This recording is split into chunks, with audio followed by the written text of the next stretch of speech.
ਜਿਹੜੀਆਂ ਪਿੰਡਾਂ ਦੇ ਵਿੱਚ ਸਿਆਸੀ ਪਾਰਟੀਆਂ ਨੂੰ ਲੈ ਕੇ ਧੜੇਬੰਦੀ ਸੀ ਉਹ ਸ਼ਾਇਦ ਉੱਥੇ ਡੇ ਬਾਏ ਡੇ ਖਤਮ ਹੁੰਦੀ ਜਾ ਰਹੀ ਹੈ। ਜਦੋਂ ਦਾ ਮਾਰਕੀਟ ਫੰਡਾਮੈਂਟਲਿਜ਼ਮ ਫੈਲਿਆ ਪੰਜਾਬ ਵਿੱਚ ਵੀ ਸਾਰੇ ਹੋਰ ਜਗ੍ਹਾ ਇੰਡੀਆ ਦੇ ਵਿੱਚ ਆਇਆ, ਉਹਦੇ ਵਿੱਚ ਲੋਕਾਂ ਦੇ ਵਿੱਚ ਆਪਸੀ ਜਿਹੜਾ ਇੱਕ ਕੰਪੀਟੀਸ਼ਨ ਇੰਨਾ ਵੱਧ ਗਿਆ ਸੀ। ਉਹਨਾਂ ਪ੍ਰੋਬਲਮਸ ਨੂੰ ਲੈ ਕੇ ਮਤਲਬ ਪਾਲਿਸੀਜ਼ ਚਾਕ ਆਊਟ ਕੀਤੀਆਂ ਜਾਣ, ਦੇਖੀਆਂ ਜਾਣ, ਯੰਗਰ ਜਨਰੇਸ਼ਨ ਦੀਆਂ ਜ਼ਰੂਰਤਾਂ ਦੇ ਮੁਤਾਬਕ। ਹੁਣ ਵੀ ਰਾਜਨੀਤੀ 'ਚ ਸਾਡੇ ਯੂਥ ਦਾ ਆਉਣਾ ਜਾਂ ਔਰਤਾਂ ਦਾ ਆਉਣਾ ਕਿੰਨਾ ਕੁ ਜ਼ਰੂਰੀ ਹੈ? ਹਰ ਸੁਸਾਇਟੀ ਦਾ ਹਰ ਇੱਕ ਪਰਸਪੈਕਟਿਵ ਜਿਹੜਾ ਨਾ ਉਹ ਪੋਲਿਟਿਕਸ 'ਚ ਕਵਰ ਹੋਣਾ ਚਾਹੀਦਾ। ਸਤਿ ਸ਼੍ਰੀ ਅਕਾਲ ਜੀ, ਤੁਸੀਂ ਵੇਖ ਰਹੇ ਹੋ ਦਾ ਅਨਮਿਊਟ ਤੇ ਮੈਂ ਹਾਂ ਤੇਜਿੰਦਰ ਫਤਿਹਪੁਰ।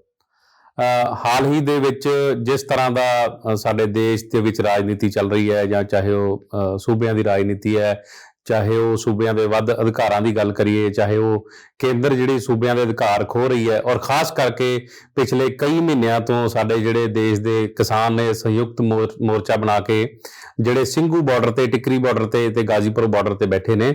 ਸੋ ਇਹ ਤਮਾਮ ਜਿਹੜੇ ਸਵਾਲ ਨੇ ਉਹਦੇ ਵਿੱਚ ਰਾਜਨੀਤੀ ਦਾ ਕੀ ਰੋਲ ਹੈ ਤੇ ਇਹਦੇ ਨਾਲ ਆਮ ਲੋਕਾਂ ਨੂੰ ਕਿਸ ਤਰ੍ਹਾਂ ਨਜਿੱਠਣਾ ਚਾਹੀਦਾ ਹੈ, ਜਾਂ ਜਿਹੜੇ ਕਿਸਾਨ ਨੇ ਸਾਡੇ ਉਹ ਕਿਸ ਤਰ੍ਹਾਂ ਦੀ ਵਿਉਂਤਬੰਦੀ ਉਹਨਾਂ ਨੂੰ ਅੱਗੇ ਬਣਾਉਣੀ ਚਾਹੀਦੀ ਹੈ, ਜਾਂ ਉਹਦੇ ਵਿੱਚ ਸਰਕਾਰਾਂ ਕੀ ਰੋਲ ਅਦਾ ਕਰ ਸਕਦੀਆਂ ਨੇ। ਸੋ ਇਸ ਤਮਾਮ ਜਾਣਕਾਰੀ ਲੈਣ ਲਈ ਅਸੀਂ ਅੱਜ ਪੰਜਾਬੀ ਯੂਨੀਵਰਸਿਟੀ ਪਟਿਆਲਾ ਪਹੁੰਚੇ ਹਾਂ।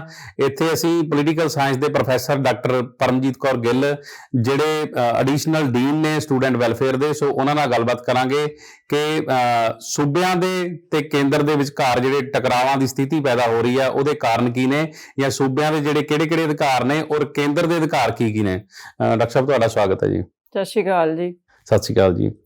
ਸਭ ਤੋਂ ਪਹਿਲਾਂ ਤਾਂ ਮੇਰਾ ਇਹੀ ਸਵਾਲ ਹੈ ਕਿ ਸਾਡੇ ਕਿਸਾਨ ਪਿਛਲੇ ਕਈ ਮਹੀਨਿਆਂ ਤੋਂ ਬਾਰਡਰਾਂ ਤੇ ਬੈਠੇ ਆਪਣੇ ਹੱਕਾਂ ਲਈ ਸੰਘਰਸ਼ ਕਰ ਰਹੇ ਹੈ, ਤੇ ਉਹਦੇ ਵਿੱਚ ਜਿਹੜੀ ਸਟੇਟ ਸਰਕਾਰਾਂ ਨੇ, ਚਾਹੇ ਉਹ ਪੰਜਾਬ ਦੇ ਕਿਸਾਨ ਨੇ, ਪੰਜਾਬ ਲਈ ਹਰਿਆਣਾ ਦੀ ਸਰਕਾਰ ਤਾਂ ਖੈਰ ਉਹ ਕੇਂਦਰ ਪੱਖੀ ਹੈ, ਜਾਂ ਜਿਹੜੀਆਂ ਹੋਰ ਸੂਬਿਆਂ ਦੀਆਂ ਸਰਕਾਰਾਂ ਨੇ, ਉਹ ਕੀ ਰੋਲ ਅਦਾ ਕਰ ਸਕਦੀਆਂ ਨੇ, ਤਾਂ ਕੀ ਜੋ ਰੋਲ ਅਦਾ ਕਰਨਾ ਚਾਹੀਦਾ ਹੈ ਉਹ ਵਾਕਈ ਸਰਕਾਰਾਂ ਕਰ ਰਹੀਆਂ ਨੇ, ਸੂਬਾ ਸਰਕਾਰਾਂ? ਹਾਂਜੀ, ਇਹ ਇਸ ਤਰ੍ਹਾਂ ਹੈ ਤੇਜਿੰਦਰ ਜੀ ਕਿ ਪਹਿਲਾਂ ਮੈਂ ਸਟਾਰਟ ਕਰੂੰਗੀ ਕਿ ਇੰਪੋਰਟੈਂਸ ਕੀ ਹੈ ਫਾਰਮਿੰਗ ਦੀ, ਹੈ ਨਾ, ਹਿਊਮਨ ਸਿਵਲਾਈਜੇਸ਼ਨ ਦੇ ਪਿੱਛੇ। ਜਿਸ ਤਰ੍ਹਾਂ ਕਿਸੇ ਨੇ ਕਿਹਾ ਹੈ ਕਿ ਸਭ ਤੋਂ ਪਹਿਲਾਂ ਜਿਹੜੀ ਹੈ ਫਸਲ ਉਗਾਉਣਾ ਦਾ ਜਿਹੜਾ ਕੰਮ ਸਟਾਰਟ ਹੋਇਆ, ਹੈ ਨਾ, ਅਤੇ ਜਿਹਨੂੰ ਅਸੀਂ ਟਿਲਿੰਗ ਕਹਿੰਦੇ ਹਾਂ ਨਾ, ਵੀ ਟਿਲਿੰਗ ਸਟਾਰਟ ਹੋਈ, ਅਤੇ ਬਾਕੀ ਜਿਹੜੇ ਆਰਟਸ ਹੈਗੇ ਆ ਉਹ ਉਸ ਤੋਂ ਬਾਅਦ ਸਟਾਰਟ ਹੋਏ। ਔਰ ਜਿਹਦੇ 'ਤੇ ਅਸੀਂ ਇਹ ਕਹਿ ਸਕਦੇ ਹਾਂ ਕਿ ਵੀ farmers are the founder of the human civilizations. ਇਹ ਇੰਪੋਰਟੈਂਸ ਨੂੰ ਲੈ ਕੇ, ਇਹ ਰੈਲੇਵੈਂਸ ਨੂੰ ਲੈ ਕੇ ਜੇ ਅਸੀਂ ਸੋਚੀਏ ਤਾਂ ਸਰਕਾਰਾਂ ਦਾ ਤਾਂ ਬਹੁਤ ਜ਼ਿਆਦਾ ਰੋਲ ਹੈ। ਜਿਹੜੇ ਫਾਊਂਡੇਸ਼ਨ ਹੀ ਆ ਗਈ ਸਿਵਲਾਈਜੇਸ਼ਨ ਦੀ, ਅਤੇ ਜਿਸ ਤਰ੍ਹਾਂ ਆਪਣਾ ਜਿਹੜੇ ਜਾਰਜ ਵਾਸ਼ਿੰਗਟਨ ਸੀ, ਯੂਨਾਈਟਿਡ ਸਟੇਟਸ ਦੇ ਪਹਿਲੇ ਪ੍ਰੈਜ਼ੀਡੈਂਟ ਰਹੇ ਆ, ਹੈ ਨਾ, ਅਤੇ ਉਹਨਾਂ ਦਾ ਬਹੁਤ ਰੋਲ ਸੀਗਾ। ਤਾਂ ਉਹਨਾਂ ਨੇ ਕਿਹਾ ਕਿ ਜਿਹੜੀ ਫਾਰਮਿੰਗ ਹੈ ਇਹ ਮਤਲਬ ਹੈਲਥਫੁਲ ਵੀ ਹੈ, ਯੂਜ਼ਫੁਲ ਵੀ ਹੈ, ਅਤੇ ਨੋਬਲ ਇੰਪਲੋਇਮੈਂਟ ਹੈ ਫਾਰ ਦਾ ਹਿਊਮਨ ਬੀਇੰਗਸ। ਇਸ ਕਰਕੇ ਇਹਨੂੰ ਸੇਫ ਰੱਖਣਾ, ਬਚਾਉਣਾ, ਮਤਲਬ ਯੂਨਾਈਟਿਡ ਸਟੇਟਸ ਦੇ ਪਹਿਲਾ ਪ੍ਰੈਜ਼ੀਡੈਂਟ ਸੀ ਜੈਫਰਸਨ, ਤੀਸਰੇ ਪ੍ਰੈਜ਼ੀਡੈਂਟ ਸੀ, ਉਹਨਾਂ ਨੇ ਬਹੁਤ ਜ਼ੋਰ ਦਿੱਤਾ ਸੀਗਾ ਅਤੇ ਵੀ ਫਾਰਮਿੰਗ ਜਿਹੜੀ ਹੈ ਬਹੁਤ ਇੰਪੋਰਟੈਂਟ ਹੈ, ਰੈਲੀਵੈਂਟ ਹੈ, ਸਭ ਤੋਂ ਵਧੀਆ ਇੰਪਲੋਇਮੈਂਟ ਹੈ, ਨੋਬਲ ਹੈ। ਲੇਕਿਨ ਹੋਇਆ ਕੀ ਅੱਗੇ, ਆਪਾਂ ਉੱਥੋਂ ਹੀ ਸਟਾਰਟ ਕਰਦੇ ਹਾਂ ਕਿ ਕਿਸ ਤਰ੍ਹਾਂ ਕੈਪੀਟਲਿਜ਼ਮ ਜਿਹੜਾ ਫਲਰਿਸ਼ ਹੋਇਆ ਆਲ ਓਵਰ ਦਾ ਵਰਲਡ, ਔਰ ਕਿਸ ਤਰ੍ਹਾਂ ਮਾਰਕੀਟ ਫੰਡਾਮੈਂਟਲਿਜ਼ਮ ਡਿਵੈਲਪ ਹੋਇਆ, ਅਤੇ ਮਾਰਕੀਟ ਨੇ ਹੌਲੀ ਹੌਲੀ ਕੰਟਰੋਲ ਕਰਦਿਆਂ ਉੱਥੇ ਸਾਰੀ ਜਿਹੜੀ ਆਲਮੋਸਟ ਜਿਹੜੀ ਫਾਰਮਿੰਗ ਹੈ ਉਹ ਕੈਪੀਟਲਿਸਟਸ ਦੇ ਕੋਲ ਚਲੀ ਗਈ। ਇਸ ਤਰ੍ਹਾਂ ਹੀ ਹੁਣ ਹਿੰਦੁਸਤਾਨ ਦੇ ਵਿੱਚ ਹੋ ਰਿਹਾ। ਹਿੰਦੁਸਤਾਨ ਦੇ ਵਿੱਚ ਵੀ ਜਦੋਂ ਇੰਡੀਪੈਂਡੈਂਸ ਮੂਵਮੈਂਟ ਚੱਲੀ ਆ, ਅਤੇ ਉਹਦੇ ਵਿੱਚ ਜਿਹੜੇ ਲਾਅ ਚੱਲ ਰਹੇ ਆ ਸ਼ੁਰੂ ਤੋਂ ਲੈ ਕੇ, ਬਹੁਤ ਲੋਕਾਂ ਦਾ ਇਹਦੇ ਵਿੱਚ ਰੋਲ ਹੈ। ਸਰ ਛੋਟੂ ਰਾਮ ਤੋਂ ਸਟਾਰਟ ਕਰ ਦਈਏ, ਜਦੋਂ ਉਹ ਖੇਤੀਬਾੜੀ ਮੰਤਰੀ ਰਹੇ ਹੈ ਬ੍ਰਿਟਿਸ਼ ਗੌਰਮੈਂਟ ਦੇ ਟਾਈਮ 'ਤੇ, ਤਾਂ ਉਹਨਾਂ ਨੇ ਇਹ ਸਾਰੀ ਜਿਹੜੀ ਹੈ ਮੰਡੀਕਰਨ ਵਗੈਰਾ ਸਟਾਰਟ ਕਰਾਈ ਸੀ। ਵੀ ਸਰਕਾਰ ਦਾ ਜਿਹੜਾ ਪਹਿਲਾਂ ਬ੍ਰਿਟਿਸ਼ ਗਵਰਨਮੈਂਟ ਦੇ ਥੋੜ੍ਹੇ ਸਟੈਪ ਵਾਈਜ਼ ਕਰਕੇ ਉਹਨਾਂ ਨੇ ਜਿਹੜਾ ਕਿ ਫਸਲ ਨੂੰ ਮੰਡੀ ਦੇ ਵਿੱਚ ਲਿਆ ਕੇ ਮੰਡੀ ਬਣਾਈ ਜਾਏ, ਮੰਡੀ ਦੇ ਵਿੱਚ ਫਾਰਮਰਸ ਵੇਚਣ, ਅਤੇ ਇਸ ਤਰ੍ਹਾਂ ਕਰਦਿਆਂ ਫਿਰ 1955 ਦੇ ਵਿੱਚ ਇਹ ਐਸੈਂਸ਼ੀਅਲ ਗੁੱਡਸ ਐਕਟ ਪਾਸ ਹੁੰਦਾ ਹੈ। ਪਹਿਲਾਂ ਵੀ ਸੀਗਾ, ਉਸ ਤੋਂ ਬਾਅਦ ਇਹਦਾ ਨਾਮ ਰੱਖਿਆ ਜਾਂਦਾ। ਬ੍ਰਿਟਿਸ਼ ਗਵਰਨਮੈਂਟ ਦੇ ਵਿੱਚ ਵੀ ਇਹ ਐਸੈਂਸ਼ੀਅਲ ਗੁੱਡਸ ਦਾ ਕੀਤਾ ਗਿਆ ਫਸਟ ਵਰਲਡ ਵਾਰ ਦੇ ਦੌਰਾਨ ਦੇ ਵਿੱਚ, ਸੈਕੰਡ ਵਰਲਡ ਵਾਰ ਦੇ ਵਿੱਚ, ਮਤਲਬ ਉਹਨਾਂ ਨੂੰ ਜ਼ਰੂਰਤ ਸੀਗੀ, ਕੀਤਾ ਗਿਆ। ਅਤੇ ਉਸ ਤੋਂ ਬਾਅਦ ਇਹ ਸਾਰੀਆਂ ਜਿਹੜੀਆਂ ਮੰਡੀਕਰਨ ਬੋਰਡ ਬਣੇ ਉਹ ਗਵਰਨਮੈਂਟ ਦਾ, ਅਤੇ ਜਿਹੜੀਆਂ ਐਸੈਂਸ਼ੀਅਲ ਗੁੱਡਸ ਐਕਟ 1955 ਦੇ ਵਿੱਚ ਬਣਿਆ, ਅਤੇ ਉਸ ਤੋਂ ਬਾਅਦ ਤਕਰੀਬਨ 1914 ਤੋਂ ਪਹਿਲਾਂ ਇਹ ਮਤਲਬ ਹੋਰ ਜ਼ਿਆਦਾ ਵਜ਼ਨਦਾਰ ਹੀ ਹੁੰਦਾ ਗਿਆ। ਇਹ ਤੋਂ ਵਿਡਰੋ ਨਹੀਂ ਕੀਤਾ ਸਰਕਾਰਾਂ ਨੇ, ਮਤਲਬ ਵੀ ਜਿਵੇਂ ਐਸੈਂਸ਼ੀਅਲ ਗੁੱਡਸ ਦੇ ਵਿੱਚ ਇਹ ਨਹੀਂ ਵੀ ਆਹ ਕੱਢ ਦਿਓ, ਪਾ ਲਓ ਇੱਦਾਂ। ਹਾਲਾਂਕਿ ਤਰਮੀਮਾਂ ਕਰਕੇ ਉਹਦੇ 'ਤੇ ਹੋਰ ਮਤਲਬ ਲੋਕਾਂ ਦੀ ਸੇਫਟੀ ਦੇ ਲਈ ਉਹ ਚੀਜ਼ਾਂ ਪਾਈਆਂ ਗਈਆਂ, ਲੇਕਿਨ ਇਮੀਡੀਏਟ ਇੱਦਾਂ ਜਿਹੜੇ ਐਕਟ ਪਾਸ ਕਰਦੇ ਨੇ, ਮੰਡੀਕਰਨ ਬੋਰਡ ਦੇ ਵਿੱਚੋਂ ਏਜੰਸੀਆਂ ਦਾ ਰੋਲ ਖਤਮ ਕਰ ਦੇਣਾ, ਗਵਰਨਮੈਂਟ ਏਜੰਸੀ, ਕਿਉਂਕਿ ਮੰਡੀ ਬੋਰਡ ਜਿਹੜਾ ਸਿਸਟਮ ਹੈ ਪੰਜਾਬ ਤੇ ਹਰਿਆਣਾ 2 ਸਟੇਟਾਂ 'ਚ ਹੀ ਹੈ, FCI ਦਾ ਜਾਂ ਦੂਸਰੀਆਂ ਏਜੰਸੀਆਂ, ਉਹਨਾਂ ਦਾ ਰੋਲ ਖਤਮ ਕਰ ਦਿਓ। ਇਸ ਐਕਟ ਦੇ ਵਿੱਚ ਤੁਹਾਨੂੰ ਪਤਾ ਏਜੰਸੀਆਂ ਦਾ ਰੋਲ ਹੀ ਖਤਮ ਕਰ ਦਿੱਤਾ ਹੋਇਆ ਹੈ। ਫਿਰ ਮਤਲਬ ਕਿਤੇ ਵੀ ਬੈਠਾ ਆਨਲਾਈਨ ਬੰਦਾ, ਭਾਵੇਂ US ਦੇ ਵਿੱਚ ਬੈਠਾ ਹੈ, ਚਾਹੇ ਕੈਨੇਡਾ 'ਚ ਬੈਠਾ ਹੈ, ਉਹ ਉਹਦੀ ਟਰੇਡਿੰਗ ਕਰ ਸਕਦਾ ਹੈ ਐਗਰੀਕਲਚਰ ਦੀ। ਉਹਦੇ ਨਾਲ ਕੀ ਹੋਏਗਾ, ਜਿਹੜਾ ਇੱਥੋਂ ਦਾ ਟਰੇਡਰ ਹੈ, ਉੱਥੋਂ ਦਾ ਹੈ, ਉਹ ਸਭ ਤੋਂ ਪਹਿਲਾਂ ਉਹਨਾਂ ਦੀ ਇਹ ਕੋਸ਼ਿਸ਼ ਹੋਏਗੀ ਵੀ ਕਿਵੇਂ ਜਿਹੜੀ ਹੈ ਉਹਨਾਂ ਦੇ ਪ੍ਰਾਈਸਿਸ ਨੀਚੇ ਕਰਾਏ ਜਾਣ ਫਸਲਾਂ ਦੇ, ਹੈ ਨਾ, ਫੇਰ ਹੀ ਉਹਨਾਂ ਨੂੰ ਫਾਇਦਾ। ਅਦਰਵਾਈਜ਼ ਮਤਲਬ ਕਾਰਪੋਰੇਟ ਸੈਕਟਰ ਤਾਂ ਹਮੇਸ਼ਾ ਇਹੋ ਹੀ ਸੋਚੇਗਾ ਕਿ ਸਾਨੂੰ ਵੱਧ ਤੋਂ ਵੱਧ ਲਾਹਾ ਜਿਹੜਾ ਉਹ ਕਿਸ ਤਰ੍ਹਾਂ ਮਿਲੇਗਾ। ਦੇਸ਼ਾਂ ਦਾ ਕਾਰਪੋਰੇਟ ਸੈਕਟਰ ਜਿਹੜਾ ਬਹੁਤ ਖੁਸ਼ ਹੈ ਅੰਦਰੇ ਅੰਦਰ ਵੀ ਇੱਦਾਂ ਜਿਹੜੇ ਐਕਟ ਪਾਸ ਹੋਏ ਨੇ ਉਹਨਾਂ ਦੇ ਲਈ ਬੈਨੀਫੀਸ਼ੀਅਲ ਹੈ, ਕਿਵੇਂ ਉਹਨਾਂ ਨੇ ਟਰੇਡਿੰਗ ਕਰਨੀ ਹੈ ਅਸੀਂ ਔਰ ਉਸ ਤੋਂ ਬਾਅਦ ਕੀ ਹੈ, ਉਸ ਤੋਂ ਬਾਅਦ ਇਹ ਹੈ ਕਿ ਉਹਨਾਂ ਨੇ ਸਿਰਫ ਇਹੀ ਨਹੀਂ ਕਰਨਾ, ਟਰੇਡਿੰਗ ਹੀ ਨਹੀਂ ਕਰਨੀ ਗੀ। ਜਦੋਂ ਇਹ ਕਾਰਪੋਰੇਟ ਦੇ ਹੱਥ ਵਿੱਚ ਸਾਰਾ ਆ ਜਾਏਗਾ, ਫਿਰ ਉਹਨਾਂ ਨੇ ਸਾਰੇ ਪੇਟੈਂਟ ਕਰਨੇ ਆ, ਸਾਰੇ ਬੀਜ ਉਹਨਾਂ ਨੇ ਪੇਟੈਂਟ ਕਰ ਦੇਣੇ ਆ। ਆਮ ਕਿਸਾਨ ਤਾਂ ਉਹ ਕਰ ਹੀ ਨਹੀਂ ਸਕਦਾ ਗਾ, ਹੈ ਨਾ। ਫਿਰ ਉਹਨਾਂ ਦੇ ਵਿੱਚ ਜੈਨੇਟਿਕ ਮੋਡੀਫਿਕੇਸ਼ਨਸ ਕਰਨੇ ਆ, ਸਾਰਾ ਕੁਛ ਹੈ। ਫਿਰ ਉਹਨਾਂ ਨੇ ਇਹ ਕਰ ਦੇਣਾ ਵੀ ਆਹ ਹੀ ਉਗਾਇਆ ਜਾਵੇਗਾ ਅਤੇ ਆਹ ਹੀ ਤੁਹਾਨੂੰ ਮਿਲੇਗਾ, ਆਹ ਹੀ ਖਵਾਇਆ ਜਾਏਗਾ, ਤੁਸੀਂ ਆਹ ਹੀ ਖਾਓਗੇ। ਮਤਲਬ ਹਿਊਮਨ ਬੀਇੰਗਸ ਦੇ ਉੱਤੇ ਪੂਰਾ ਕੰਟਰੋਲ, ਹਰ ਫੈਸਲਾ ਜਿਹੜਾ ਉਹਨਾਂ ਵੱਲੋਂ ਥੋਪਿਆ ਜਾਏਗਾ। ਜਿਵੇਂ ਤੁਸੀਂ ਸੋਚਿਆ ਨਾ ਕਿ ਮੈਡੀਸਨ ਸੈਕਟਰ ਜਦੋਂ ਆਇਆ ਇੰਨੀ ਜ਼ਿਆਦਾ, ਹੈ ਨਾ, ਹੁਣ ਮੈਡੀਸਨਸ ਨੇ ਤੇ ਆਪਾਂ ਕਿੰਨੇ ਡਿਪੈਂਡੈਂਟ ਹੋ ਗਏ ਹਾਂ ਸਾਰੇ। ਮਤਲਬ ਅਸੀਂ ਮੈਡੀਸਨ ਤੋਂ ਬਿਨਾਂ ਆਲਮੋਸਟ ਬਹੁਤ ਘੱਟ ਹੈ ਜਿਹੜੇ ਮੈਡੀਸਨ 'ਤੇ ਨਹੀਂ ਹੈ, ਇੰਨਾ ਡਿਪੈਂਡੈਂਟ ਕਰਤਾ ਵੀ ਤੁਸੀਂ ਖਾਓਗੇ ਤਾਂ ਜੀਓਗੇ, ਜੀ ਨਹੀਂ ਸਕਦੇ। ਇਸ ਤਰ੍ਹਾਂ ਹੀ ਇਹ ਚੀਜ਼ਾਂ ਆ ਜਾਣੀਆਂ ਨੇ ਵੀ ਤੁਸੀਂ ਸਾਡੀ ਬਣਾਈ ਹੋਈ ਚੀਜ਼ ਹੀ ਖਾਓਗੇ, ਸਾਡੀ ਉਗਾਈ ਹੋਈ ਚੀਜ਼ ਖਾਓਗੇ। ਮਤਲਬ ਕਿ ਬਲੈਲਰ ਮੁਰਗੇ ਤਰ੍ਹਾਂ ਉਹ ਪੂਰਾ ਮਤਲਬ ਇਸ ਤਰ੍ਹਾਂ। ਸੋ ਇਹਦੇ ਜੇ ਅਸੀਂ ਲੰਬੀ ਸੋਚ ਦੇ ਵਿੱਚ ਦੇਖਦੇ ਹਾਂ ਅਤੇ ਬਹੁਤ ਜ਼ਿਆਦਾ ਮਤਲਬ ਪਹਿਲਾਂ ਨੁਕਸਾਨ ਹੋ ਚੁੱਕਿਆ ਅਤੇ ਇਹਨਾਂ ਦੇ ਨਾਲ ਬਹੁਤ ਜ਼ਿਆਦਾ ਨੁਕਸਾਨ ਹੋਣਾ ਹੈ। ਰਹੀ ਗੱਲ ਗੌਰਮੈਂਟ ਦੀ, ਸੈਂਟਰ ਅਤੇ ਸਟੇਟ ਦੀ ਜਿਹੜੀ ਤੁਸੀਂ ਪੁੱਛਿਆ, ਸੈਂਟਰ ਗੌਰਮੈਂਟ ਦਾ ਤਾਂ ਤੁਸੀਂ ਦੇਖ ਹੀ ਰਿਹਾ ਵੀ ਉਹ ਕੀ ਰੋਲ, ਹਾਲਾਂਕਿ ਬਹੁਤ ਵੱਡਾ ਰੋਲ ਪਲੇ ਕਰ ਸਕਦੇ ਆ ਜਦੋਂ ਅਸੀਂ ਫਾਰਮਿੰਗ ਨੂੰ ਟਰੇਡ ਨਾਲ ਜੋੜ ਕੇ ਅਸੀਂ ਇਹਦੀ ਇੱਕ ਹਿਊਮਨ ਲਿਵਿੰਗ ਦਾ ਇੱਕ ਬੇਸ ਮੰਨ ਕੇ ਚੱਲਦੇ ਹਾਂ, ਅਤੇ ਉੱਥੇ ਸਰਕਾਰ ਨੇ ਇਹਨੂੰ ਪ੍ਰੋਟੈਕਟ ਕਰਨਾ ਹੀ ਰੋਲ ਬਣਦਾ, ਪ੍ਰੋਟੈਕਟ ਕਰਨਾ ਹੀ ਕਰਨਾ ਹੈ ਜੀ, ਠੀਕ ਹੈ। ਅਤੇ ਜੇ ਉਹ ਨਹੀਂ ਪ੍ਰੋਟੈਕਟ ਕਰਨਗੇ ਤਾਂ ਫਿਰ ਜਿਹੜਾ ਆਪਣੇ ਆਪ ਹੀ ਅਸੀਂ ਦੇਖਦੇ ਹਾਂ ਵੀ ਉਹਦਾ loss farmers at all, consumer ਸਾਰਿਆਂ ਨੂੰ ਹੋਣਾ ਹੈ। ਇਸ ਕਰਕੇ ਸੈਂਟਰ ਗੌਰਮੈਂਟ ਦਾ ਫਸਟ ਆਫ ਆਲ, ਕਿਉਂਕਿ ਏਜੰਸੀ ਸਾਰੀਆਂ ਸੈਂਟਰ ਗੌਰਮੈਂਟ ਦੇ ਅੰਡਰ ਨੇ, ਅਤੇ ਜੇ ਉਹ ਏਜੰਸੀਜ਼ ਹੀ ਖਤਮ ਹੋ ਜਾਣਗੀਆਂ ਅਤੇ ਉਹ ਸਾਰੀ ਜਿਹੜੀ ਹੈ ਪਰਚੇਜ਼ ਔਰ ਇਹ ਸਾਰੀ ਗੌਰਮੈਂਟ ਦੀ ਖਤਮ ਹੈ, ਫਿਰ ਤਾਂ ਟੋਟਲੀ ਪ੍ਰਾਈਵੇਟ 'ਤੇ ਆ ਗਿਆ। ਫਿਰ ਉਹ ਪ੍ਰਾਈਵੇਟ ਜਿੱਥੇ ਮਰਜ਼ੀ ਜੋ ਮਰਜ਼ੀ ਕਰਨ, ਉਹ ਜਿਵੇਂ ਮੈਂ ਪਹਿਲਾਂ ਦੱਸਿਆ। ਤਾਂ ਸਟੇਟ ਗੌਰਮੈਂਟ ਜਿਹੜੀ ਆ, ਜਿਸ ਤਰ੍ਹਾਂ ਕੌਨਸਟੀਟਿਊਸ਼ਨਲ ਵਾਈਜ਼ ਤਾਂ ਐਗਰੀਕਲਚਰ ਜਿਹੜਾ ਸਟੇਟ ਗੌਰਮੈਂਟ ਦੇ ਸਟੇਟ ਲਿਸਟ ਦੇ ਵਿੱਚ ਆਉਂਦਾ ਹੈ। ਇਹ ਸੂਬਿਆਂ ਦਾ ਅਧਿਕਾਰ ਹੈ ਖੇਤੀ ਨਾਲ ਸੰਬੰਧਿਤ ਕੋਈ ਵੀ ਫੈਸਲਾ ਲੈਣਾ। ਹਾਂ, ਸੂਬਿਆਂ ਦਾ ਅਧਿਕਾਰ ਹੈ ਪੂਰਾ, ਅਤੇ ਉਹਨੂੰ ਮਤਲਬ ਕਿਸੇ ਨਾ ਕਿਸੇ ਤਰ੍ਹਾਂ ਮੈਨੀਪੂਲੇਟ ਕਰਕੇ ਉਹ ਕਰ ਦੇਣ ਕਿ ਵਪਾਰ ਹੈ, ਇਹ ਫਲਾਨਾ ਹੈ। ਉਹ ਵਪਾਰ ਕਾਹਦਾ, ਉਹਦੀ ਇਹਨਾਂ ਐਕਟਸ ਦੇ ਵਿੱਚ ਖਰੀਦ ਫਰੋਖਤ ਤਾਂ ਜੁੜੀ ਹੋਈ ਹੈ। ਮੰਡੀਕਰਨ ਬੋਰਡ ਹੈ, ਉੱਥੋਂ ਐਗਰੀਕਲਚਰ ਖਰੀਦਣੀ ਆ, ਉਹ ਕਰਨੀ ਹੈ, ਸਾਰਾ ਕੁਛ ਕਰਨਾ ਹੈ, ਤਾਂ ਉਹ ਐਗਰੀਕਲਚਰ ਨਾਲ ਹੀ ਜੁੜੇ ਹੋਏ ਆ। ਤਾਂ ਇਸ ਕਰਕੇ ਸਟੇਟ ਦਾ ਅਤੇ ਸੈਂਟਰ ਗੌਰਮੈਂਟ ਦਾ ਤਾਂ ਬਹੁਤ ਜ਼ਿਆਦਾ ਰੋਲ ਹੈ ਜਿਹੜਾ ਬਹੁਤ ਘੱਟ ਪਲੇ ਹੋਇਆ, ਜਿਹੜਾ ਉਹਨਾਂ ਨੂੰ ਪਲੇ ਕਰਨਾ ਚਾਹੀਦਾ ਹੈ।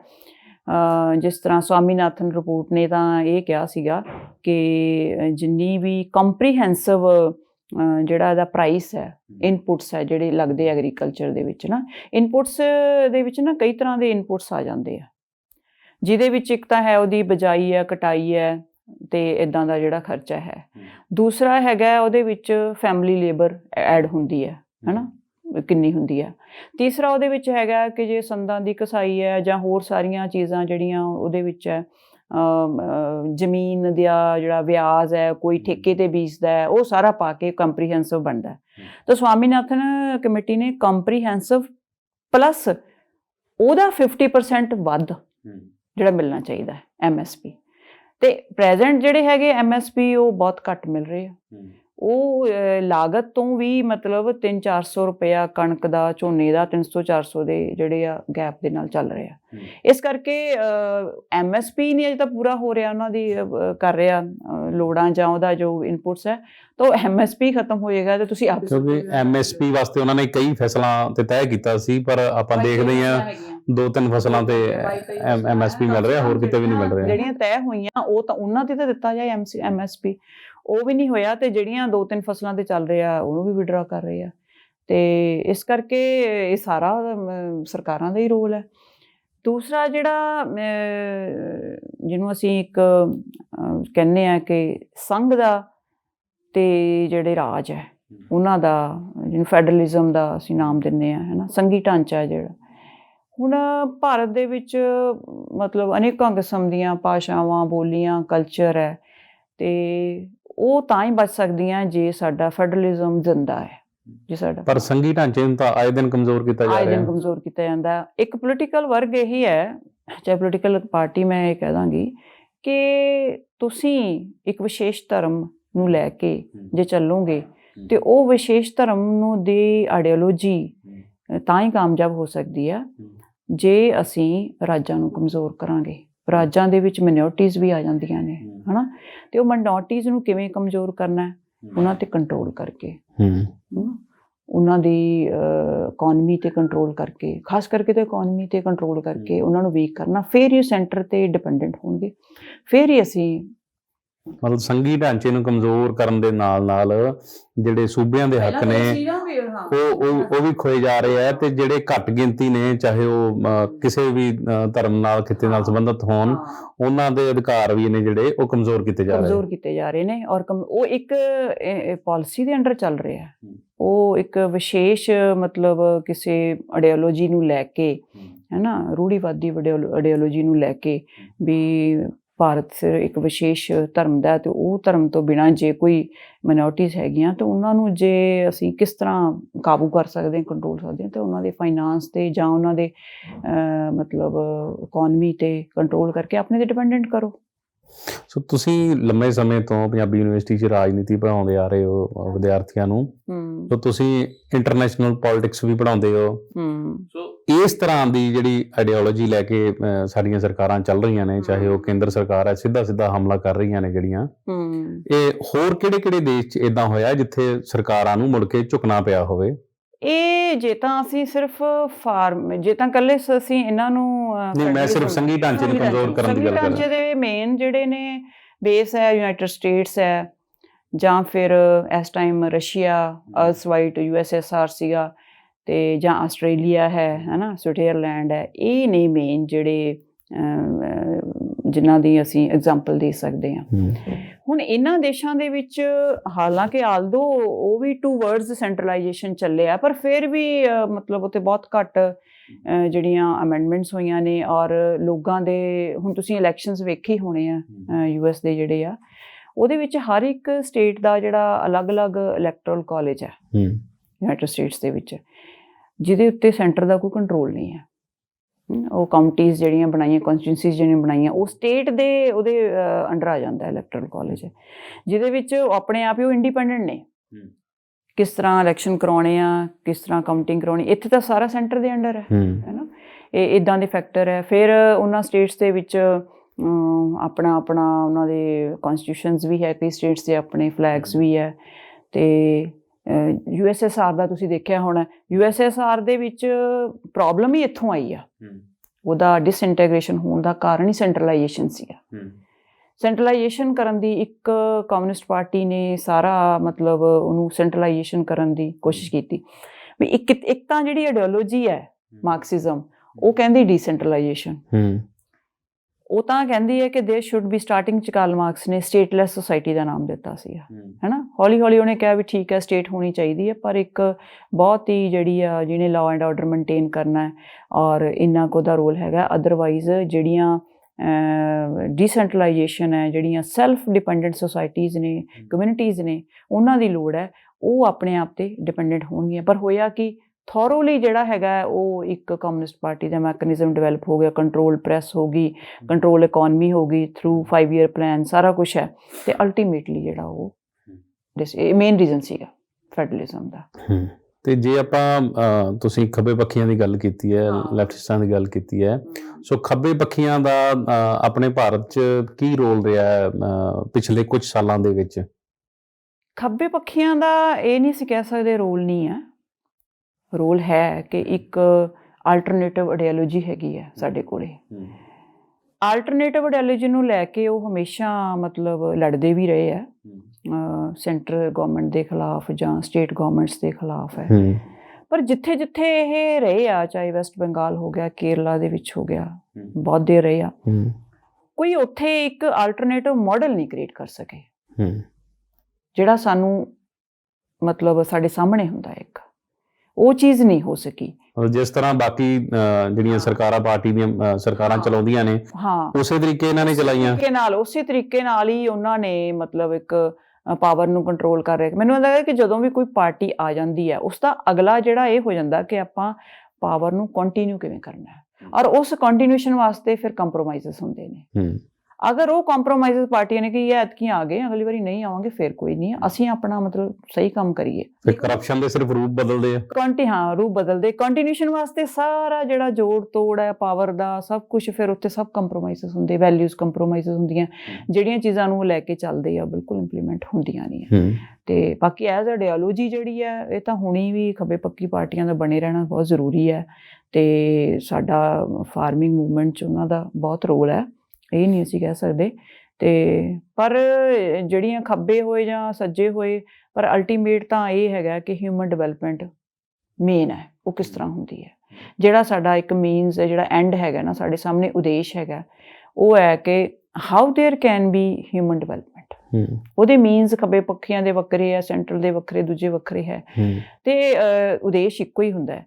ਤੇ ਪਾਵਰ ਕੰਟਰੋਲ ਕਰਨਾ, ਪਾਵਰ ਕੰਟਰੋਲ ਕਰਨਾ ਹੋਣਾ ਚਾਹੀਦਾ, ਹਿਊਮਨ ਡਿਵੈਲਪਮੈਂਟ, ਉਹ ਪਾਵਰ ਕੰਟਰੋਲ। ਜਦੋਂ ਪਾਵਰ ਕੰਟਰੋਲ ਤੇ ਫਿਰ ਉਹਨੂੰ ਬਣਾਏ ਰੱਖਣਾ 25-25 20 ਸਾਲ ਰੱਖਣਾ, ਮਤਲਬ ਉੱਥੇ ਫਿਰ ਕੋਈ ਡਿਫਰੈਂਸ ਨਹੀਂ ਰਹਿੰਦਾ। ਇਸ ਸੰਘਰਸ਼ 'ਚ ਜਿਹੜੀਆਂ ਸਾਡੀਆਂ ਔਰਤਾਂ ਨੇ, ਸਾਡੀਆਂ ਧੀਆਂ ਨੇ, ਉਹਨਾਂ ਦਾ ਕਿੰਨਾ ਕੁ ਵੱਡਾ ਰੋਲ ਸਮਝਦੇ ਹੋ ਤੁਸੀਂ?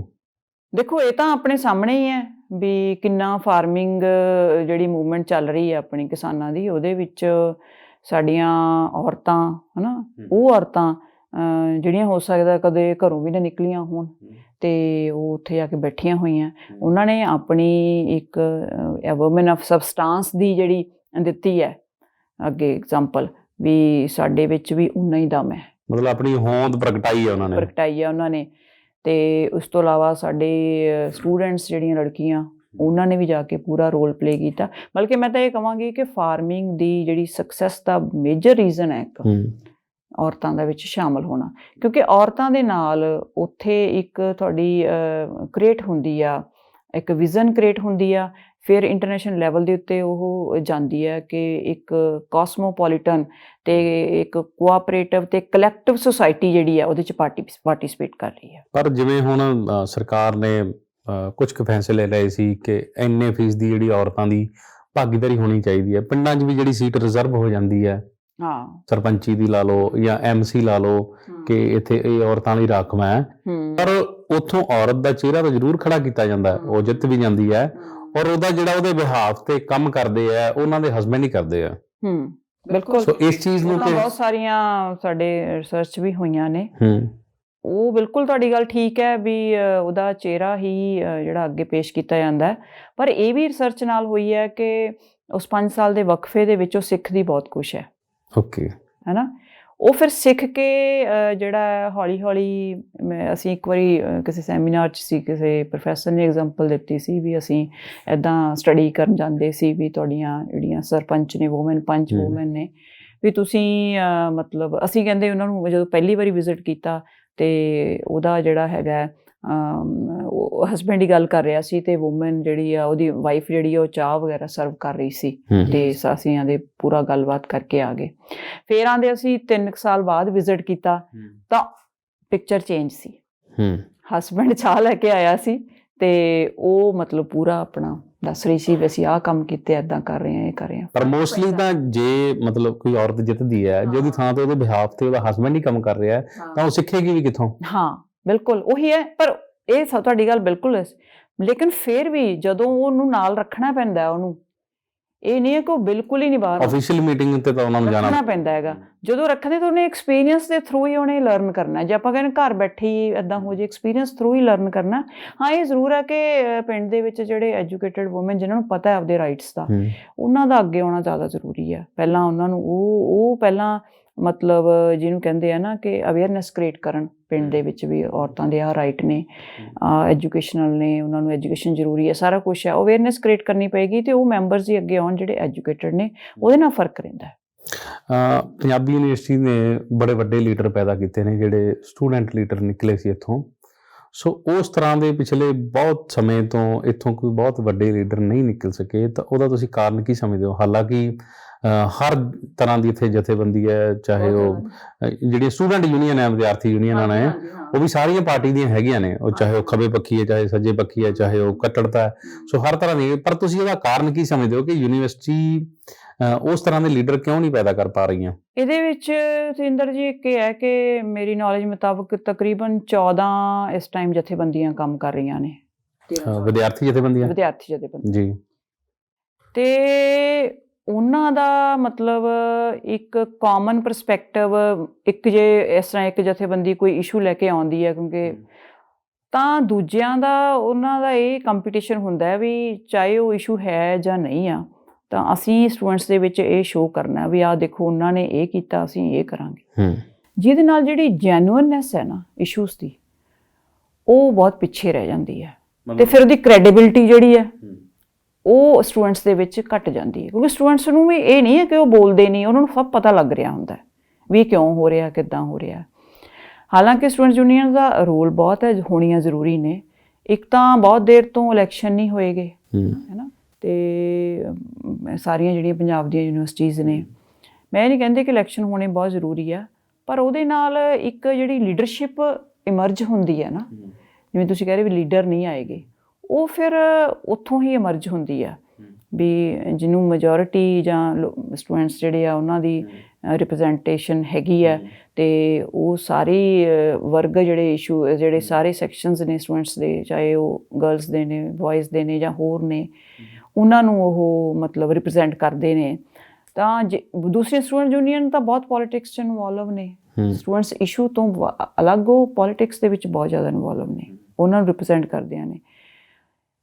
ਉਹਦੇ ਵਿੱਚ ਜੇ ਉਹ ਯੂਨੀਵਰਸਿਟੀ ਦੇ ਇਸ਼ੂਜ਼ ਨੂੰ ਲੈ ਕੇ ਹੀ ਰਿਪਰੈਜ਼ੈਂਟ ਕਰਨ, ਇੱਕ ਦੂਜੇ ਦੀ ਮਤਲਬ ਜਾਂ ਲੜਾਈ ਜਾਂ ਇੱਕ ਦੂਜੇ ਨਾਲ ਕੰਪੀਟੀਸ਼ਨ ਨੂੰ ਅਵੋਇਡ ਕਰਨ, ਤਾਂ ਫਿਰ ਵਧੀਆ ਲੀਡਰ ਪੈਦਾ ਹੋ ਸਕਦੇ ਆ। ਅਤੇ ਅਸੀਂ ਹੁਣ ਵੀ ਬਹੁਤ ਅੱਛੇ ਸਾਡੇ ਕੋਲ ਸਟੂਡੈਂਟਸ ਹੈ ਵੀ ਨੇ ਜਿਹੜੇ ਸਮਝਦੇ ਨੇ, ਪੋਲੀਟਿਕਸ ਨੂੰ ਸਮਝਦੇ ਨੇ, ਇਸ਼ੂਜ਼ ਨੂੰ ਸਮਝਦੇ ਨੇ, ਉਹਦੀ ਜੈਨੂਇਨਨੈਸ ਨੂੰ ਸਮਝਦੇ ਨੇ, ਡਿਸਕਸ਼ਨ ਕਰਦੇ ਨੇ, ਗੱਲਬਾਤ ਕਰਦੇ ਨੇ, ਅਤੇ ਇੱਦਾਂ ਦੇ ਸਟੂਡੈਂਟਸ ਵੀ ਹੈਗੇ ਆ। ਅਤੇ ਮੇਨਲੀ ਜਿਹੜੀ ਹੈਗੀ ਹੈ ਨਾ ਵੀ ਜਿਸ ਤਰ੍ਹਾਂ ਉਹ ਕਹਿੰਦੇ ਆ ਨਾ ਕਿ ਹਰ ਇੱਕ ਸਿਸਟਮ ਦੇ ਵਿੱਚ ਇੱਕ ਕੰਪੀਟੀਟਿਵਨੈਸ ਅਤੇ ਜੈਲਸ ਫੈਕਟਰ ਜੁੜ ਗਿਆ, ਉਹ ਯੂਨੀਅਨਸ ਦੇ ਵਿੱਚ ਵੀ ਹੈਗਾ। ਜਿਸ ਤਰ੍ਹਾਂ ਕਿਸੇ ਸਮੇਂ ਸੰਵਾਦ ਸ਼ਬਦ ਹੈ ਜਿਹੜਾ ਉਹ ਵਰਤਿਆ ਜਾਂਦਾ ਸੀ, ਚਾਹੇ ਉਹ ਰਾਜਨੀਤਿਕ ਪਾਰਟੀਆਂ ਦੀ ਜਿਹੜੀ ਸੋਚ ਹੈ, ਆਈਡੀਓਲੋਜੀ ਹੈ, ਉਹ ਵੱਖੋ ਵੱਖਰੀ ਸੀ, ਪਰ ਕਿਸੇ ਟਾਈਮ ਵਿਦਿਆਰਥੀਆਂ ਦੇ ਵਿੱਚ ਸੰਵਾਦ ਹੁੰਦਾ ਸੀ। ਪਰ ਅੱਜ ਕੱਲ੍ਹ ਜੇ ਇਲੈਕਸ਼ਨ ਵੀ ਵਿਦਿਆਰਥੀ ਇਲੈਕਸ਼ਨ ਨੇ, ਉੱਥੇ ਵੀ ਡਾਂਗਾਂ, ਕਿਰਪਾਨਾਂ, ਈਵਨ ਗੋਲੀਆਂ ਤੱਕ ਚੱਲਦੀਆਂ ਨੇ। ਸੋ ਇਹ ਸਭ ਦਾ ਤੁਸੀਂ ਕਾਰਨ ਕੀ ਸਮਝਦੇ ਹੋ?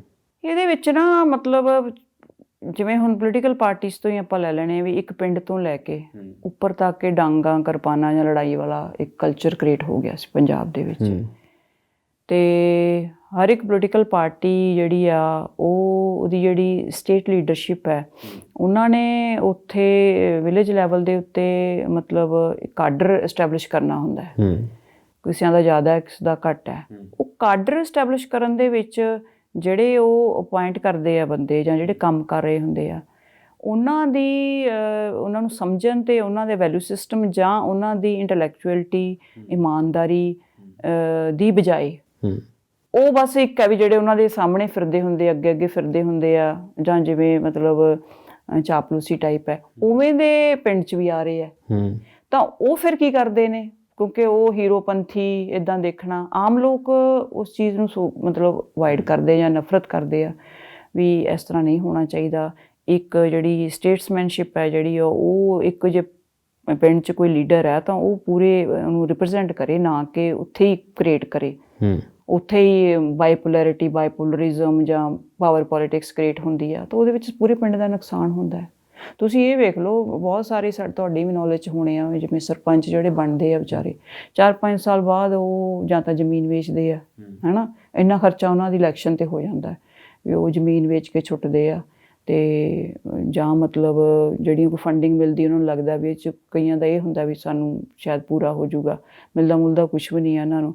ਮਤਲਬ ਉਹਨਾਂ ਵਿੱਚ ਉਹ ਵਿਜ਼ਨ ਹੀ ਨਹੀਂ ਵੀ ਅਸੀਂ ਜੇ ਬਣੇ ਆ ਤਾਂ ਅਸੀਂ ਪਿੰਡ ਦੇ ਕੰਮ ਵਾਸਤੇ ਬਣੇ ਆ, ਪਰ ਉਹ ਬਣਦੇ ਹੀ ਇੰਨੇ ਔਖੇ ਆ, ਪਹਿਲਾਂ ਉਹਨਾਂ ਦਾ ਖਰਚਾ ਇੱਦਾਂ ਹੋ ਜਾਂਦਾ। ਇੱਥੋਂ ਸਟਾਰਟ ਹੋ ਕੇ ਹਾਇਰ ਲੈਵਲ ਦੇ ਉੱਤੇ ਕੀ ਕੁਛ ਹੁੰਦਾ, ਉਹ ਸਾਰਾ ਉੱਥੇ ਸੁਸਾਇਟੀ ਰਿਪਰੈਜ਼ੈਂਟ ਹੁੰਦੀ ਹੈ। ਸੋ ਜਿਹੜੀਆਂ ਵਿਦਿਆਰਥੀ ਜਥੇਬੰਦੀਆਂ ਨੇ ਉਹ ਜੇ ਕੋਈ ਜੈਨੂਨ ਇਸ਼ੂ ਲੈ ਕੇ ਵੀ ਆਉਂਦੀਆਂ ਨੇ, ਮੈਂ ਫਿਰ ਉੱਥੇ ਆ ਰਿਹਾ, ਹਾਂਜੀ, ਤਾਂ ਜਿਹੜੀਆਂ ਦੂਜੀਆਂ ਵਿਦਿਆਰਥੀ ਜਥੇਬੰਦੀਆਂ ਨੇ ਉਹ ਸਿਰਫ ਉਹਨਾਂ ਨੂੰ ਡਾਊਨ ਕਰਨ ਲਈ ਉਹਨਾਂ ਦੇ ਪੈਰਲਰ ਕੋਈ ਹੋਰ ਇਸ਼ੂ ਕ੍ਰੀਏਟ ਕਰ ਦਿੰਦੀਆਂ ਨੇ, ਬਜਾਏ ਕਿ ਉਹਨਾਂ ਨੂੰ ਸਪੋਰਟ ਕਰਨ ਲਈ। ਉਹਦੇ ਤੁਸੀਂ ਦੇਖੋ ਹੁਣ ਵੀ ਸਾਰੇ ਇੱਕ ਪੋਲੀਟੀਕਲ ਪਾਰਟੀ ਲੈ ਕੇ, ਇੱਕ ਜਿਹੜੀ ਵਿਦਿਆਰਥੀ ਜਥੇਬੰਦੀ, ਫਿਰ ਦੂਜੀ, ਫਿਰ ਤੀਜੀ, ਅਤੇ ਯੂਨੀਵਰਸਿਟੀ ਦੇ ਲਈ ਬਹੁਤ ਮੁਸ਼ਕਿਲ ਹੋ ਜਾਂਦਾ ਹੈ ਨਾ।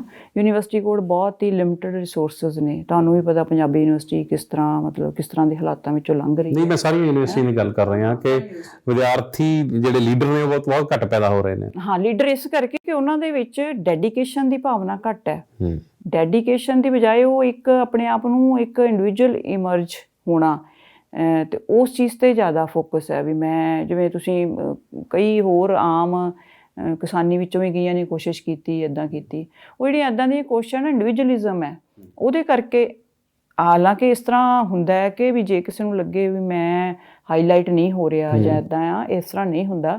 ਜਦੋਂ ਤੁਸੀਂ ਵਾਕਈ ਇੱਕ ਲੋ ਪ੍ਰੋਫਾਈਲ 'ਤੇ ਕੰਮ ਕਰਦੇ ਹੋ ਤਾਂ ਉਹ ਦਿਸਦਾ ਹੈ, ਇਹ ਨਹੀਂ ਉਹ ਦਿਸਦਾ ਨਹੀਂ ਆ, ਪਰ ਉਹ ਇੱਕ ਬਸ ਉਸ ਚੀਜ਼ ਨੂੰ ਜਿਹੜਾ ਸਮਝਣਾ ਜਾਂ ਨਾ ਸਮਝਣ ਵਾਲੀ ਜਿਹੜੀ ਹੈ ਸਟੇਜ, ਉਹਦੇ ਵਿੱਚ ਫਰਕ ਹੈ। ਮੇਰਾ ਆਖਰੀ ਸਵਾਲ ਹੈ ਕਿ ਉੱਥੇ ਕੁਝ ਕੁ ਨੌਜਵਾਨਾਂ ਵੱਲੋਂ ਇਹ ਵੀ ਕਿਹਾ ਗਿਆ ਸੀ, ਹਾਲਾਂਕਿ ਪੰਜਾਬ ਦੇ ਵਿੱਚ ਵੀ ਸਿਆਸੀ ਗਲਿਆਰਿਆਂ 'ਚ ਇਹ ਚਰਚਾ ਛਿੜੀ ਸੀ ਕਿ ਸ਼ਾਇਦ ਕਿਸਾਨਾਂ ਦੀ ਵੱਖਰੀ ਪਾਰਟੀ ਬਣੇਗੀ, ਪਰ ਪੰਜਾਬ ਜਿਸ ਤਰ੍ਹਾਂ ਚਾਹੁੰਦਾ ਹੈ ਕਿ ਕੋਈ ਸਾਨੂੰ ਵੱਖਰਾ ਚਾਹੀਦਾ, ਇੱਕ ਵੱਖਰੀ ਪਾਰਟੀ ਚਾਹੀਦੀ, ਜਿਹੜੇ ਨੌਜਵਾਨ ਕਹਿ ਰਹੇ ਆ, ਤਾਂ ਕੀ ਅਗਰ ਕਿਸਾਨਾਂ ਦੀ ਨਵੀਂ ਪਾਰਟੀ ਸਿਆਸੀ ਪਾਰਟੀ ਬਣ ਕੇ ਆਉਂਦੀ ਹੈ ਤਾਂ ਉਹ ਪੰਜਾਬ ਲਈ ਲਾਹੇਵੰਦ ਹੋਏਗੀ, ਜਾਂ ਤੁਹਾਨੂੰ ਲੱਗਦਾ ਹੈ ਕਿ ਬਣਨੀ ਚਾਹੀਦੀ ਹੈ?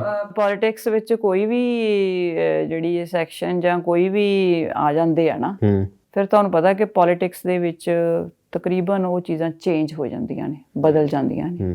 ਫਿਰ ਇਹ ਨਾ ਹੋਵੇ ਵੀ ਅਸੀਂ ਕਿਸਾਨ ਯੂਨੀਅਨ ਤੋਂ ਵੀ ਜਾਈਏ, ਹੈ ਨਾ, ਵੀ ਜੋ ਆਪਣਾ ਮਤਲਬ ਸੈਲਫਲੈਸ ਹੋ ਕੇ ਕੰਮ ਕਰ ਰਹੇ ਆ, ਕਿਉਂਕਿ ਪੋਲੀਟਿਕਸ 'ਚ ਅਸੀਂ ਇਹ ਨਹੀਂ ਕਹਿੰਦੇ ਵਧੀਆ ਬੰਦੇ ਆਉਣੇ ਚਾਹੀਦੇ ਆ, ਇਕੱਲੇ ਕਿਸਾਨ ਹੀ ਨਾ ਆਉਣ, ਜਿੰਨੇ ਵੀ ਕਿਸਾਨ ਵੀ ਆ ਸਕਦੇ ਆ, ਜਿਹਦਾ ਹੈਗਾ ਦਮ ਉਹ ਆਵੇ, ਜਿਹਦਾ ਮਨ ਹੈ, ਜਿਹੜਾ ਵਾਕਈ ਉਹ ਕਰਨਾ ਚਾਹੁੰਦਾ ਉਹ ਆਵੇ।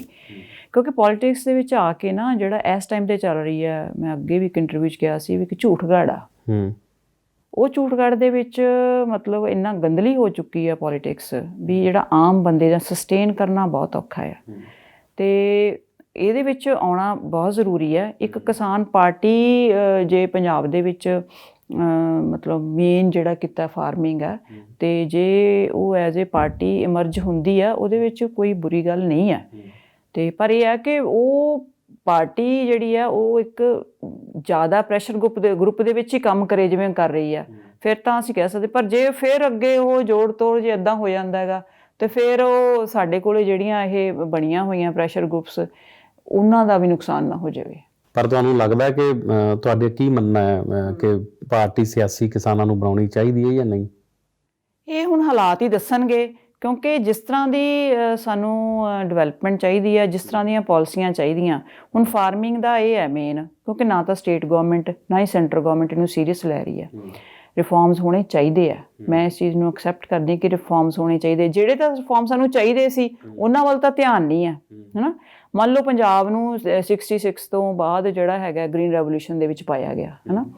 ਕਿਉਂ ਪਾਇਆ ਗਿਆ? ਉਸ ਟਾਈਮ ਪੂਰੇ ਦੇਸ਼ ਨੂੰ ਲੋੜ ਸੀ, ਸਾਰਿਆਂ ਨੂੰ ਪਤਾ ਹੈ।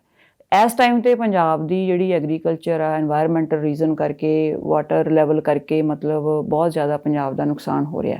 ਹੁਣ ਇਹ ਸੈਂਟਰ ਗਵਰਨਮੈਂਟ ਦਾ ਵਿੱਚ ਸਟੇਟ ਗਵਰਨਮੈਂਟ ਦਾ ਇੱਕ ਰੋਲ ਰਹਿੰਦਾ ਕਿ ਇਹਨੂੰ ਅਸੀਂ ਕਿਵੇਂ ਬਚਾਉਣਾ ਹੈ, ਇਹਨੂੰ ਅਸੀਂ ਕਿਵੇਂ ਡਾਇਵਰਸੀਫਿਕੇਸ਼ਨ 'ਚ ਲੈ ਕੇ ਆਉਣਾ। ਡਾਇਵਰਸੀਫਿਕੇਸ਼ਨ ਇਜ਼ ਦਾ ਮੇਨ ਵੀ ਇਹਨੂੰ ਅਸੀਂ, ਲੇਕਿਨ ਇਹਦੇ ਵਿੱਚ ਜਿਹੜੇ ਕਿਸਾਨ ਹੈ ਉਹਨਾਂ ਦਾ ਕੋਈ ਨੁਕਸਾਨ ਨਾ ਹੋਵੇ, ਉਹਨਾਂ ਦੀ ਅਸੀਂ ਕੰਪਨਸੇਟ ਕਿਵੇਂ ਕਰਨਾ। ਅਤੇ ਉਹ ਉੱਦਾਂ ਕਰਕੇ ਜਿਹੜੇ ਮੇਨਸ ਰਿਫੋਰਮਸ ਦੀ ਲੋੜ ਹੈ, ਬਹੁਤ ਜ਼ਿਆਦਾ ਲੋੜ ਹੈ ਰਿਫੋਰਮਸ ਦੀ ਪੰਜਾਬ ਨੂੰ, ਅਤੇ ਪੰਜਾਬ ਨੂੰ ਉਸ ਦੇ ਵਿੱਚੋਂ ਕੱਢਣ ਦੀ ਜਿਹੜੇ ਇਸ ਟਾਈਮ 'ਤੇ ਜਿਹੜੇ ਫਾਰਮਿੰਗ ਦੀਆਂ ਪ੍ਰੋਬਲਮਸ ਚੱਲ ਰਹੀਆਂ ਨੇ, ਦਿੱਕਤਾਂ ਚੱਲ ਰਹੀਆਂ ਨੇ ਹੈ ਨਾ, ਅਤੇ ਜਾਂ ਫਾਰਮਰ ਸੁਈਸਾਈਡ ਚੱਲ ਰਿਹਾ, ਉਹਦੇ ਵਿੱਚੋਂ ਕੱਢਣ ਦੀ ਬਹੁਤ ਲੋੜ ਹੈ। ਪਰ ਇਹ ਤਾਂ ਉਲਟਾ ਹੋ ਗਿਆ, ਉਹ ਤਾਂ ਫਿਰ ਜਿਹੜੇ ਐਕਟਸ ਆਏ ਉਹ ਤਾਂ ਦੂਸਰੀ ਤਰਫ ਹੀ ਲੈ ਕੇ ਚਲੇ ਗਏ। ਇਸ ਵਾਸਤੇ ਹੋ ਸਕਦਾ ਜੇ ਕਿਸਾਨ ਲੀਡਰ ਵਿੱਚ ਹੋਣਗੇ ਅਤੇ ਆਉਣਗੇ ਅੱਗੇ, ਤਾਂ ਉਹ ਆਪਣੇ ਸਮਝਦੇ ਆ ਕਿ ਪੰਜਾਬ ਨੂੰ ਇਸ ਟਾਈਮ ਕੀ ਜ਼ਰੂਰਤ ਹੈ, ਜਾਂ ਸਟੇਟਸ ਨੂੰ ਇਸ ਟਾਈਮ ਕੀ ਜ਼ਰੂਰਤ ਹੈ, ਕਿਹੜੇ ਮੁੱਦਿਆਂ ਦੀ ਜ਼ਰੂਰਤ ਹੈ। ਸ਼ੁਭ ਸੰਕੇਤ ਹੋ ਸਕਦਾ। ਐਗਰੀਕਲਚਰ ਜਿਹੜੀਆਂ ਬੇਸਡ ਸਟੇਟਸ ਨੇ, ਉਹ ਜਿਹੜੇ ਸਮਝ ਸਕਦੇ ਆ ਉਹੀ ਡਿਵੈਲਪਮੈਂਟ ਇੱਦਾਂ ਦੀ ਕਰ ਸਕਦੇ, ਉਹੀ ਇਹਨੂੰ ਅੱਗੇ ਲਿਜਾ ਸਕਦੇ ਆ ਹੈ ਨਾ। ਉਹ ਜਿਵੇਂ ਕਹਿ ਦਿੰਦੇ ਹੈਗੇ ਆ ਨਾ, ਆਪਣਾ ਕਿਸੇ ਆਪਣਾ ਐਸ਼ਨੋਵਰ ਸੀ ਪ੍ਰੈਜ਼ੀਡੈਂਟ US ਦੇ, ਉਹਨਾਂ ਨੇ ਕਿਹਾ ਸੀਗਾ ਕਿ ਫਾਰਮਿੰਗ ਜਿਹੜੀ ਆ ਉਹ ਕਹਿੰਦੇ ਬਹੁਤ, ਜਿਹਨੂੰ ਕਹਿੰਦੇ ਨਾ ਕਿ ਹਾਇਰ ਲੈਵਲ ਦੇ ਉੱਤੇ ਸਾਨੂੰ ਬਹੁਤ ਈਜ਼ੀ ਲੱਗਦੀ ਆ ਹੈ ਨਾ, ਕਿ ਵੀ it looks very easy when there is a pencil in your hands instead of plough ਦੀ ਥਾਂ ਸਾਡੇ ਕੋਲ ਜਦੋਂ ਪੈਨਸਲ ਸੀ ਬੈਠ ਕੇ ਕਰ ਰਹੇ ਹਾਂ ਨਾ। ਅਤੇ ਜਦੋਂ ਕਹਿੰਦੇ 1000 ਮੀਲਸ ਜਿਹੜੇ ਆ ਮੱਕੀ ਦੇ ਖੇਤ ਸਾਡੇ ਤੋਂ ਦੂਰ ਹੁੰਦੇ ਆ, ਉਦੋਂ ਬਹੁਤ ਈਜ਼ੀ ਲੱਗਦੀ ਹੈ। ਅਤੇ ਜਦੋਂ ਫਿਰ ਉਹਦੇ ਵਿੱਚ ਜਾ ਕੇ ਜਦੋਂ ਪੈਂਦਾ, ਉਦੋਂ ਹੀ ਪਤਾ ਲੱਗਦਾ ਕਿ ਫਾਰਮਿੰਗ 'ਚ ਕੀ ਚੀਜ਼ ਹੈ। ਇਸ ਕਰਕੇ ਜਿਹੜੇ ਬੰਦੇ ਇਸ ਚੀਜ਼ 'ਚੋਂ ਨਿਕਲਦੇ, ਜਿਨ੍ਹਾਂ ਨੂੰ ਪਤਾ ਹੈ ਅਤੇ ਆਪ ਜਿਨ੍ਹਾਂ ਨੇ ਹੰਢਾਇਆ ਹੁੰਦਾ, ਉਹੀ ਅੱਗੇ ਇਹਦੇ ਬਾਰੇ ਸੋਚ ਸਕਦੇ ਆ। ਸਾਡੇ ਨਾਲ ਸਮਾਂ ਦੇਣ ਲਈ, ਗੱਲਬਾਤ ਕਰਨ ਲਈ ਬਹੁਤ ਬਹੁਤ ਧੰਨਵਾਦ। ਸ਼ੁਕਰੀਆ ਜੀ, ਸਤਿ ਸ਼੍ਰੀ ਅਕਾਲ।